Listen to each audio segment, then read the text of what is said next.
오늘의 증시 브리핑 시작하겠습니다. 오늘 시장은 해외 증시 쪽에서 좀 걱정스러운 요인이 있었지만 그럼에도 불구하고 올라갔죠. 뭐 내용들을 정리해 보면 연준 인사들 발언이 좀 세게 나오긴 했거든요. 메리 데일리가 금리 인상이 끝이다. 이거 시기상조다. 일부 지표 둔화됐다라고 해서 금리 인상 중단될 것으로 착각하지 마라. 이런 이야기를 했었고, 로레타 메스터 같은 경우는 인플레이션이 정점이라는 증거가 몇 달 동안 이어져야 되고, 그리고 또 일부 지표가 뭐 좀 진정된다 정도가 아니라 아예 체감 물가 자체가 하락을 해야 인상이 중단될 수 있다. 찰스 에반스는 인플레이션 둔화될 때까지 금리 올릴 건데 9월에 0.5, 내년도 2분기 초까지는 0.25 정도 올릴 것 같다. 뭐 찰스 에반스는 원론적인 얘기긴 했지만 메리 데일리나 로레타 메스터는 좀 세게 이야기를 했잖아요. 이거에 대한 걱정이 좀 있긴 했는데, 근데 이제 투자자들은 아니, 저 사람들이 요즘 시장이 좀 과열되는 것 같으니까 좀 눌러주려고 얘기하는 거지 그렇게 의미 둘 필요는 없어, 이렇게 좀 해석을 했던 것 같아요. 그리고 이제 블러드, 이 사람이 가장 매파적인 발언을 많이 했던 사람인데, 이 사람이 이제 우리 미증시 마감하고 나서 전해진 보도에 의하면 그러니까 미국과 유럽의 중앙은행의 신뢰도가 높다. 그래서 경기 침체 없이 연착륙이 가능하다. 이런 어떤 언급을 했거든요. 그래서 이런 부분들이 연준 인사들 다른 어떤 부정적인 발언을 상쇄시켜주면서 시장이 이제 좀 걱정보다는 뭐 괜찮네, 뭐 이 정도로 좀 안도할 수 있는 그런 분위기를 만들어줬던 것 같고요. 그 다음에 이제 차트가 오늘 미국에서 빠진 걸 보면 악재 때문에 빠졌다라고 보기는 어렵거든요. 그러니까 S&P 500 지수라든가 나스닥이나 다우 지수라든가 잘 보시면 이 검은색 선에서 다 막혔잖아요. 121선. 그러니까 투자들이 어떤 악재 때문에 빠진 게 아니라 계속 올라왔기 때문에 어차피 좀 숨고르게 할 때였다. 그러니까 무슨 재료를 심각하게 해석할 필요는 없다. 이렇게 이제 본 것 같거든요. 근데 이제 다만 여기서 이제 일시적인 저항이고 다시 밀고 올라가서 돌파하지 못하고, 이 돌파하지 못하는 시간이 오래 걸리면 오히려 크게 한번 빠질 수도 있죠. 그러니까 2, 3일 안에 툭툭 치다가 이제 돌파하는지 여부, 투자들이 이제 그게 돌파가 된다라면 우리 증시도 2,500 넘어갈 거고, 이게 저항이 된다라면 이 즈음이 또 정점이 되는 그런 흐름이 나올 수는 있을 것 같습니다. 근데 어쨌든 투자들은 재료보다는 어차피 밀릴 자리에서 밀린 거야 라고 보면서 해외 증시 쪽을 그렇게 심각하게 보지는 않았던 것 같습니다. 그리고 이제 펠로시 대만 방문에 대한 이슈는, 그러니까 중국의 보복이 나왔다고는 하는데 이제 대만산 과자나 해산물, 모래 뭐 이런 거 가지고 보복했다라고 나왔잖아요. 물론 이제 모래 같은 경우는 대만이 그 모래 수입의 90%를 중국에 의존하거든요. 그래서 관련된 산업에 타격이 있을 수는 있어요. 근데 이제 가장 걱정했던 거는 그 대만 주변에서 군사 행동을 세게 한다든가 미국의 국채를 갖다가 매각하는 걸 막 적극적으로 한다든가 이래버리면 좀 새로운 국면으로 갈 수 있는데 그런 움직임은 없었거든요. 그래서 그리고 또 아시아 증시도 대체로 흐름이 나쁘지 않았고, 또 중국이라든가 대만 증시도 그렇게 뭐 크게 문제가 되는 흐름이 나오지는 않았잖아요. 그래서 펠로시 대만 이 관련된 이슈는 시장에서는 그렇게 심각하게 봤던 것 같지는 않습니다. 근데 이제 조금 찜찜했던 건 달러 인덱스가 그동안 하락을 해서 제가 104.8, 7 이 정도가 빠져줘야 된다라고 말씀을 드렸잖아요. 근데 오늘 저점이 104.9였고 거기서 지지되고 반등하는 모양새가 돼버렸거든요. 이게 이제 조금 여기서 빠져줘야 되는데 여기서 튕겨 올라간 거는 조금 찜찜하긴 합니다. 그리고 이제 하락하던 국채금리도 다시 튕겨서 올라갔죠. 그래서 오늘 저녁부터 봐서 이제 이 금리라든가 달러 인덱스가 다시 또 안정되는 흐름이 나와줘야지, 만약 여기서 오늘은 그냥 하루짜리잖아 이렇게 봐서 그렇지, 여기서 이제 달러 인덱스가 다시 밀고 올라가는 흐름이 나와서 일부 외신에서는 뭐 108 넘어갈 거야 이런 주장도 있었거든요. 그러니까 그런 흐름이 나오면 오늘은 버텼지만 내일은 우리 증시가 빠질 수도 있습니다. 그래서 이 구도는 좀 주목을 해봐야 될 것 같아요. 그 다음에 수급에서는 외국인들이 되게 많이 샀죠.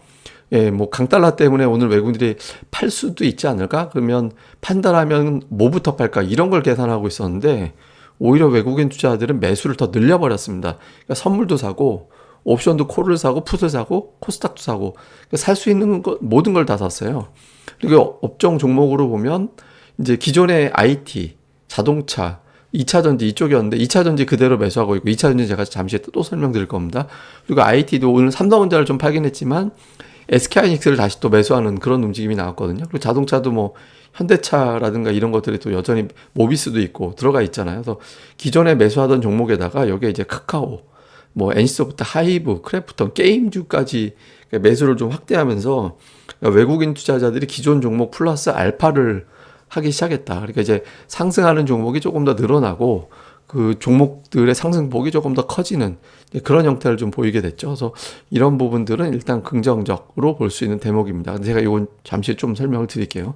어쨌든 그래서 이슈를 좀 정리를 해보면 연준 인사들의 어떤 센 발언이 나왔는데 오늘은 그냥 무덤덤하게 넘어간 편이거든요. 근데 이제 연준 인사들의 이 의도가 이게 이러다가 인플레이션 다시 확대되는 거 아니야라고 하면 발언의 강도가 향후에 더 세질 수 있거든요. 요 어떤 발언들에 대한 영향력은 오늘 그냥 안심하기보다는 계속 좀 봐야 될 것 같고, 그 다음에 이제 환율가 달러 가치가 하락하다가 다시 올라갔는데 오늘은 하루니까 그냥 일시적이지 뭐 이렇게 봤겠지만 오늘 같은 상승이 하루 더 나오면 이게 이제 증시 수급이나 이런 게 좀 꼬일 수 있거든요. 그래서 이제 달러 인덱스가 하락하던 방향으로 맞이어 내려가는지 요것도 이제 되게 중요하고요. 그 다음에 이제 IT 자동차 2차 전지에 꾸준한 수급이 붙어주고 있는데 요게 계속 무너지면 안 됩니다. 그러니까 이 중에 주가는 안 가더라도 이 매수하는 업종이 유지가 돼야 외국인들이 매집을 하는구나.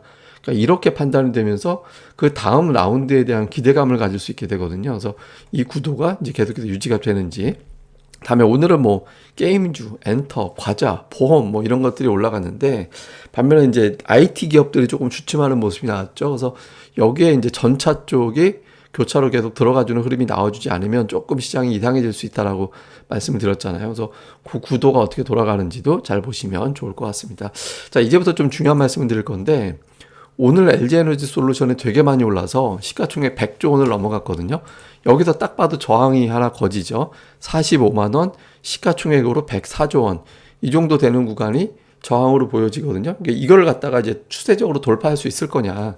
이게 이제 고비가 됩니다. 그러니까 여기서부터 이제 2차 LG 에너지 솔루션이 그동안의 시장을 끌어왔기 때문에 이 구간에서의 어떤 역할이 되게 중요하거든요. 이게 잘 보시면 어떤 일이 벌어졌냐면 제가 한동안 이거 공매도가 엄청나게 많다고 막 30% 이렇게 육박하는 종목이라서 외국인들이 엄청난 의지를 갖고 찍어 누르고 있다 그런 말씀을 드린 적이 있었잖아요. 근데 지금 공매도 비중이 줄어들었어요.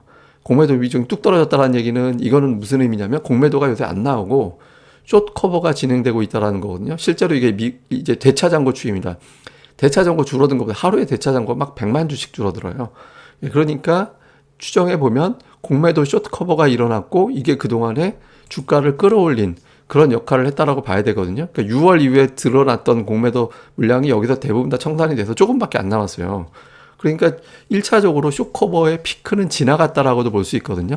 그러니까 45만 원 부근 104조 원 시가총액 그다음에 이제 공매도 숏 커버가 거의 피크 달했다. 그러니까 일단 45만 원이 고비가 될 가능성이 높은데 근데 하나를 더 볼 필요가 있습니다. 이게 뭐냐면 1월 이후부터 공매도 대차 잔고 추이를 보면 한 라운드가 여기서 확 올라간 게 있었거든요. 1월부터 2월에 한번 확 올라가고 있었는데 이때 이후에 이제 좀 잠잠하다가 그 다음에 올라갔고 이때 올라간 게 청산이 된 건데 이게 남아있거든요. 1, 2월 때 이게. 그러니까 이거마저 청산이 된다라면 주가는 50만 원 이상 갈 가능성이 생기고 또 계속 지수를 끌고 올라가는 형태가 되겠죠. 근데 이게 1, 2월 때 내려왔던 공매도의 평균 가격을 대충 계산을 해보면 그것도 또 45만 원이에요.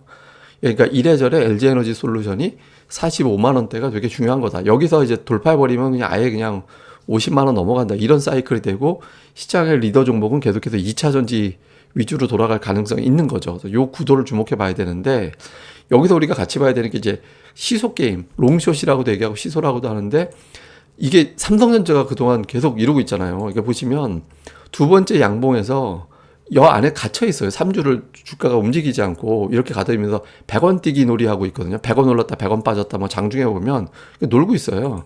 근데 여기서 만약에 시소 게임이 진행되고 있는 가운데 시나리오 첫 번째 45만 원에서 역할 교체 LG에너지 솔루션이 눌리고 이제 그 수급이 삼성전자로 이동하는 시나리오 하나. 이렇게 되면 이제 지수는 문제없이 더 올라가겠죠. 2,500 넘어가고 그런 흐름이 되고 시나리오 2는 1라운드가 그냥 끝나버리는 거. 삼성전자 자동차가 올라오고 2차 전지가 끌어올렸던 이 라운드가 끝나면서 45만 원이 저항이 되는 것과 무관하게 삼성전자도 못 가는 흐름이 되는 거. 이게 이제 1라운드가 끝나면서 지수는 이제 이게 45만 원을 고점 간 게 지수도 끝나는 거고요. 다음에 시나리오 3. 이제 둘 다 올라가는 경우인데 그거는 아마 현실적으로 현재 유동성상 둘 다 같이 올라가기는 좀 어려울 것 같습니다. 그래서 현재는 시나리오 1이냐 2냐 요걸 봐야 되는데 45만 원 부근에서 이제 삼성전자가 또 어떻게 되는지에 따라서 이건 뭐 하이닉스로 대처될 수도 있겠죠. 그러니까 이거에 따라 코스닥에 따라붙는 종목들이 바뀔 수 있으니까 요 구도 45만 원 부근에서의 이 수익률 게임 형태가 어떻게 바뀌는지 그대로 가는지 이걸 또 주목해 보시는 게 중요할 것 같습니다. 이렇게 시장을 좀 다양한 수급으로 보면 좀 재밌거든요. 그래서 이런 것들도 재미삼아 보시라고 오늘 다른 내용을 담았습니다. 예, 근데 오늘 하루 잘 보내시고요. 저는 또 다음에 뵙겠습니다. 그리고 구독하기, 좋아요 꼭 부탁을 드립니다. 감사합니다.